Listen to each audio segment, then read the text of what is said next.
Today on The Real Wealth Show, we're joined by an investor who scaled from 0 to 75 doors using the BRRRR Method. Yes, the same strategy she believes still works in today's market. I'm Kathy Fettke, and welcome to The Real Wealth Show. You're listening to The Real Wealth Show with Kathy Fettke, the real estate investor's resource.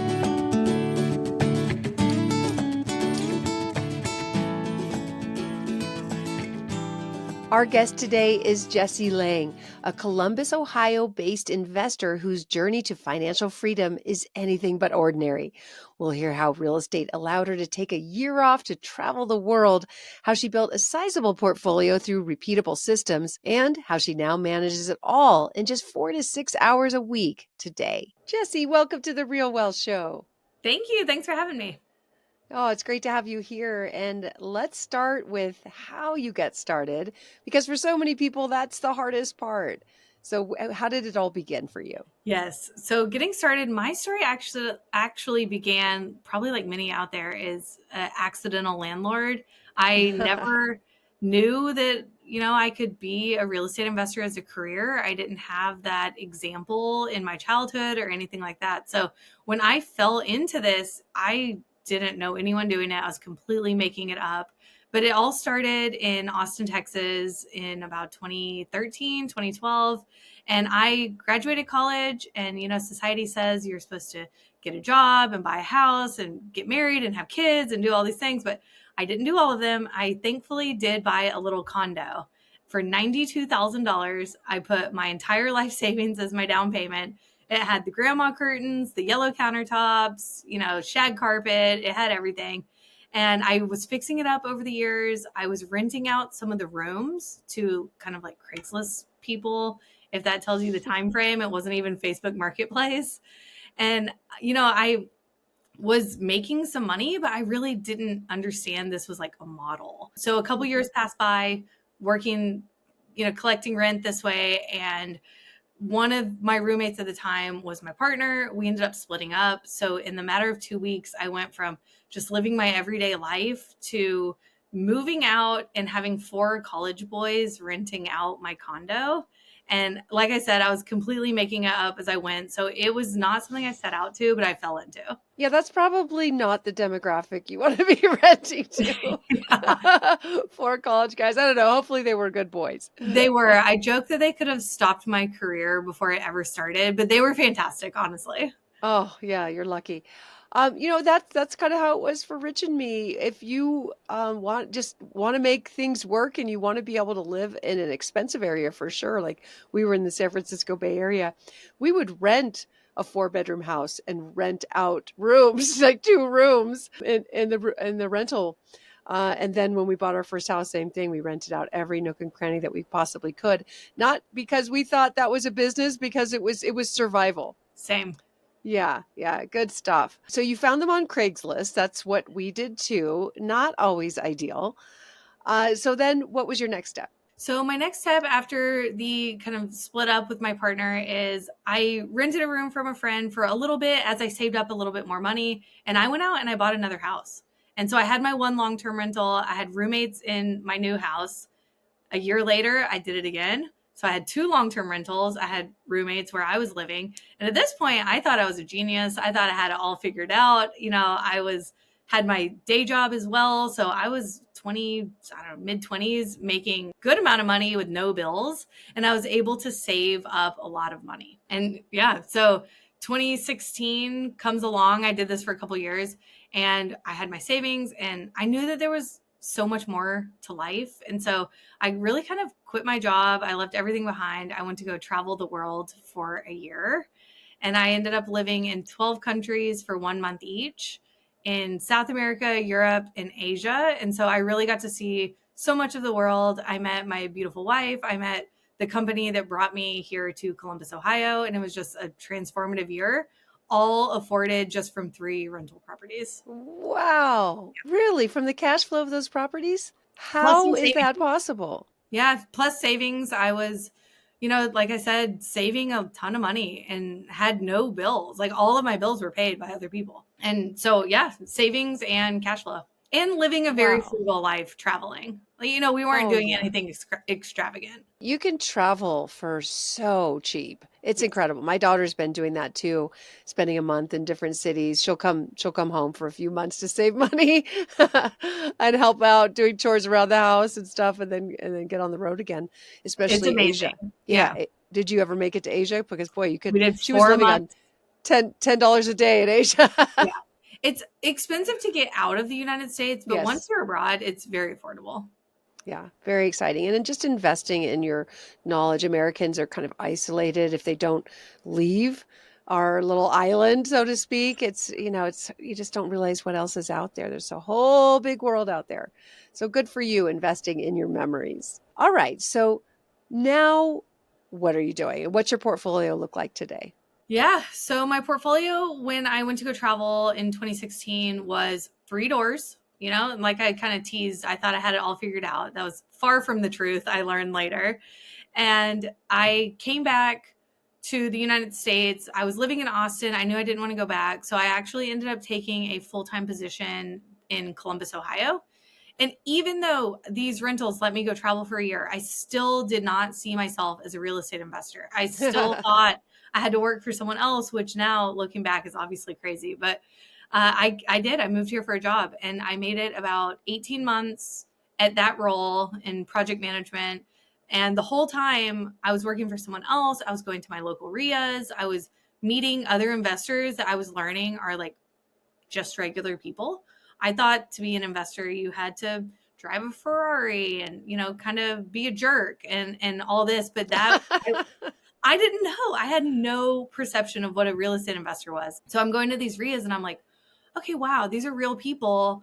And there's like people out there willing to help and put the pieces together.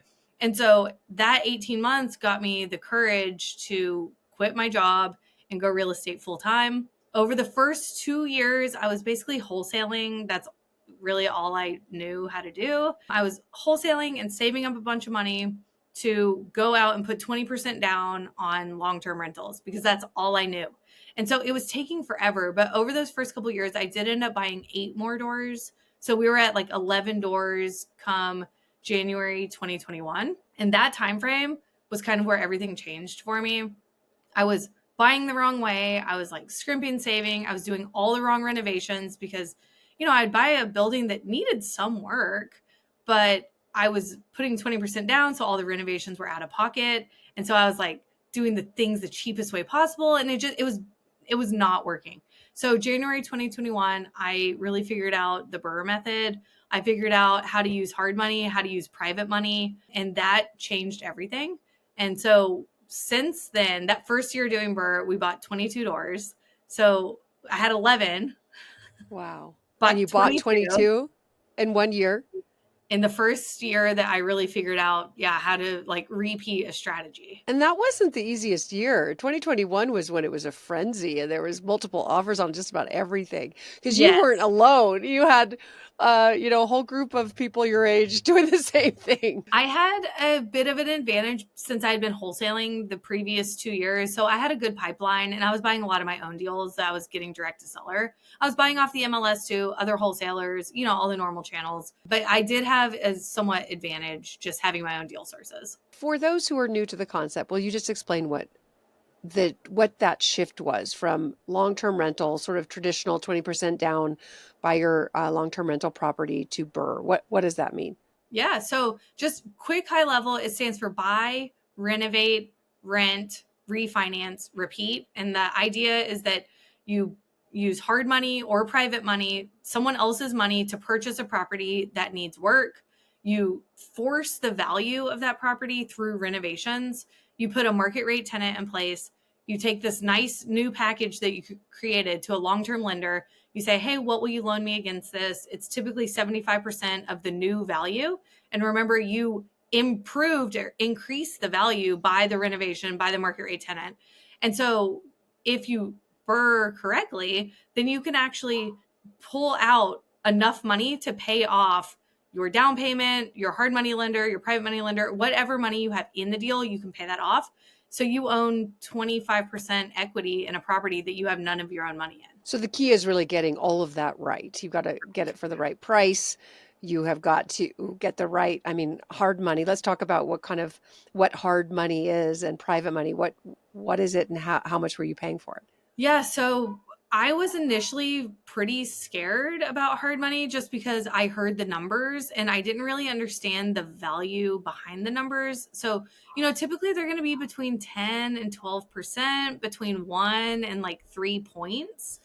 And I hear this as a new investor and I'm like, oh, absolutely not. I'm getting 4, 5, 6% on my long-term money. Why would I pay 12%?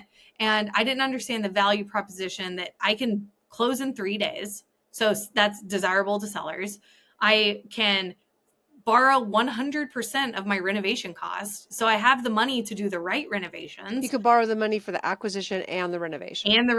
Exactly. You're paying for it. It's an expense that you have to calculate in the pro forma because you are paying for that money. But Correct. Nonetheless, if you get the property cheap enough and you can do the renovations cheap enough, but quality, it works. Because if you're keeping it, you're not flipping this, you're keeping it. So those renovations need to be quality, right? Yes. Yeah. And we manage everything in-house as well. So anytime we do a renovation or a turnover, I'm always thinking of like future Jessie and trying to make my job as easy as possible down the line. Yeah. And so you did 22 in 1 year. How was that? You got through it all and made it work? I got through it all. I'm alive and standing. And then the next year, did you do it again? We did it again.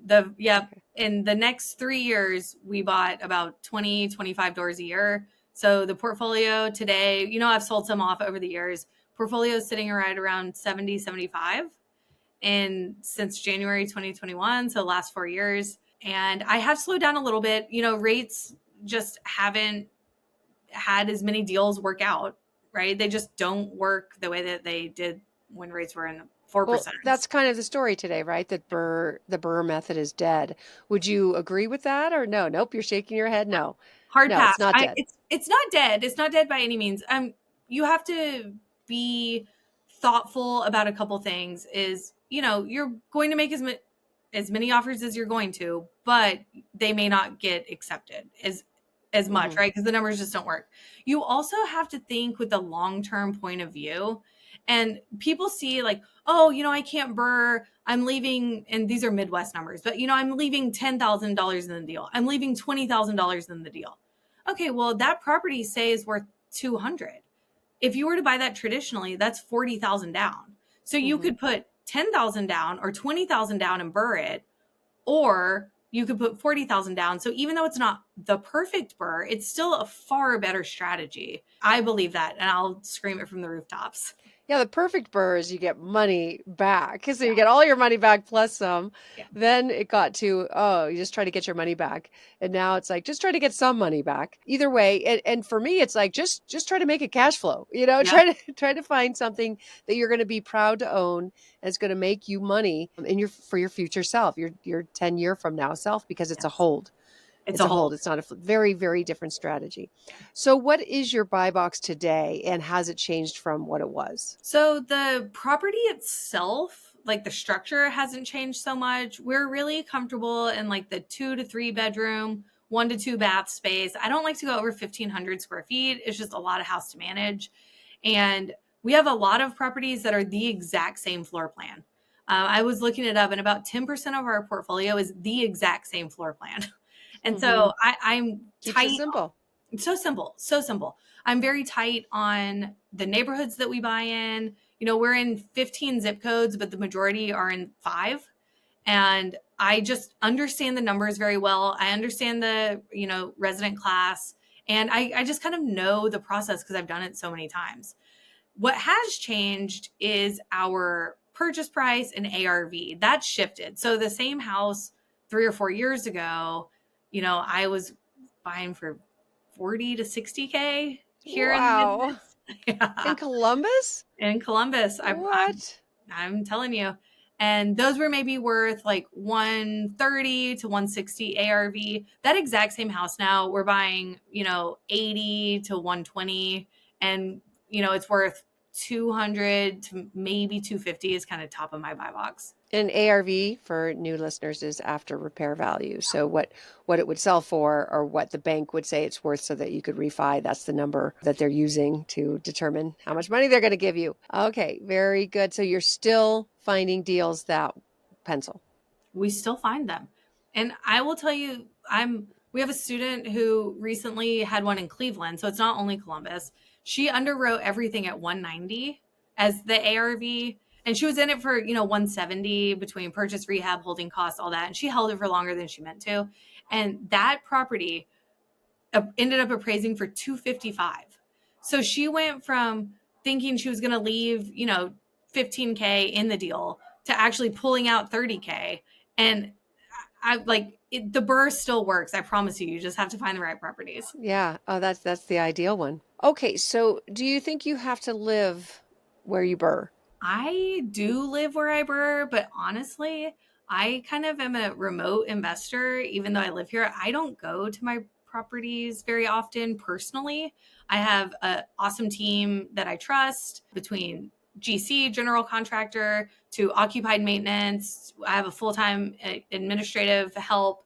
And between the three of them, I really don't have to go to properties. So while I do live where I invest, I don't think that you have to if you build a good team where you're investing. I was going to ask you about your team because you often referred to we. So how many people on your team right now? I say we, and it's mostly me and my wife, and she's really just moral support, to be honest. Okay. She's here, not that I have a bad moral compass or anything like that, but any situation that, so it can be easy to do the easy thing, but she's making sure we're always doing the right thing. And that's really important. So that's really kind of her role in the business. But outside of that, it is Selena, who's awesome. She does all of our resident communication, rent collection. So you do your own property management as well? Mm-hmm. Yeah. Wow. We manage everything in house. And she does all of our contractor relationships and paying the bills. I spend maybe 4 to 6 hours a week on ongoing management. Oh, yeah. Would you ever hand that off to a property manager? Mm-hmm. No, never. No. Keep it in house. I did for a while, a couple years ago. We made it 10 or so months together before I was fed up. I was spending just as much time managing the manager as if I just did it myself. I pulled everything back in house. I found out they weren't getting back to people. They weren't, they just weren't doing it. And I was like, I can do this better. No one's ever going to care about my assets, our residents, like I do. No one ever is. Yeah. And you're full-time. This is your full-time job. So it is my full-time job. A little bit easier. Okay. So now that you've reached financial freedom, what's next? Are you going to keep going or are you going to go travel the world again? Oh, okay. Well, I'm currently planning a safari. So lots of travel. I just got back from Alaska. It's really important. My wife and I met traveling. Like you kind of said, it'll change your life and your perspective in so many different ways. So that's really important to us. And I am still buying, we're aiming to buy one a month this year is kind of the goal. And it's really hard to turn the machine off. Once you've built it, it's really hard to just say, nah, I'm not going to do this anymore. So we're still buying. It's not nearly as aggressive as it was the past couple of years. So what's next? I don't know. I honestly don't know. I get to ask this and I have a lot of ideas. I just need to pick one. And the problem years and years ago was that I had too many ideas and I was trying to do all of them and I was going nowhere. So I know from that experience that if I try 5 things at once, they're not going to work out. So I'm analyzing some next steps. I'm going to pick one. Yeah. It's very interesting how when we have a big goal, and you obviously have had a big goal and you reach it, it's like, okay, I'm here now. What? And it feels like you're starting all over. I've been there so many times. Yeah. Kind of like what now? And too often people just kind of go back and do what they did and just charge hard. And it's like, but you kind of made it. You made it. Now you get to try something different, something new if you want to. So you have lots of more options. It's like the cash flow game. Did you ever play that Kiyosaki's cash flow game? I haven't, but I do know about it. Yeah, like the first side of the page is kind of getting to a point of cash flow where You don't have to worry about your daily expenses anymore. And then you flip the page over and then you get to do the fun big deals.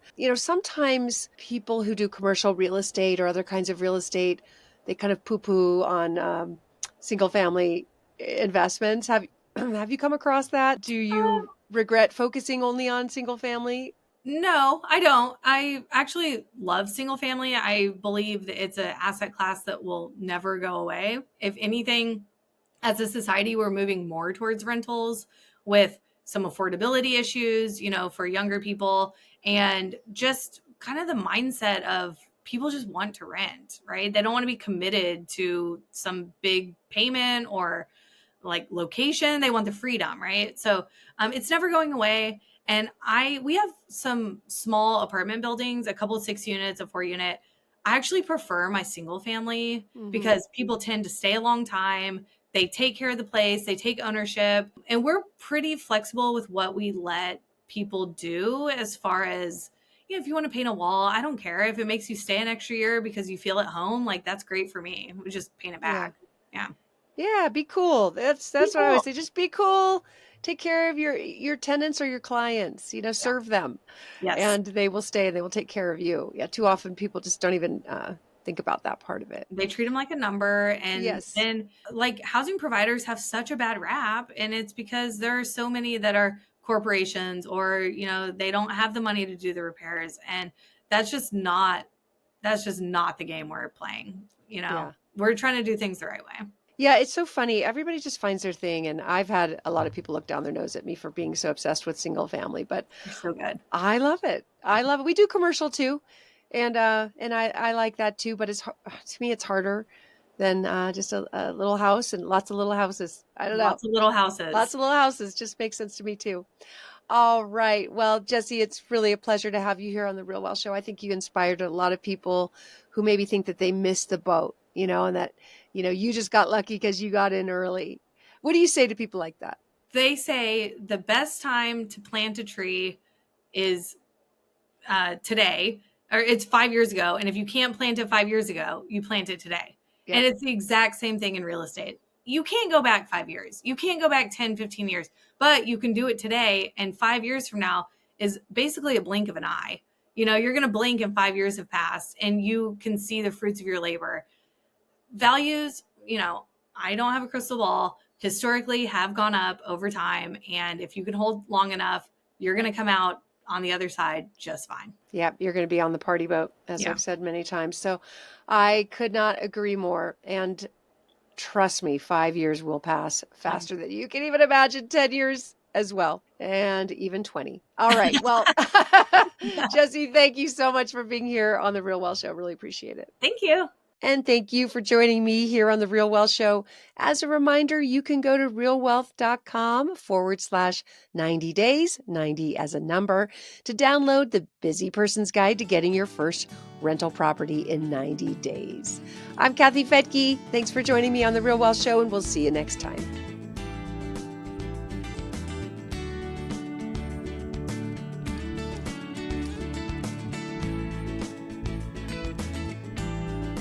Views and opinions expressed in this podcast are provided for informational purposes only and should not be construed as an offer to buy or sell any securities or to make or consider any investment or course of action. For more information, go to realwealthshow.com.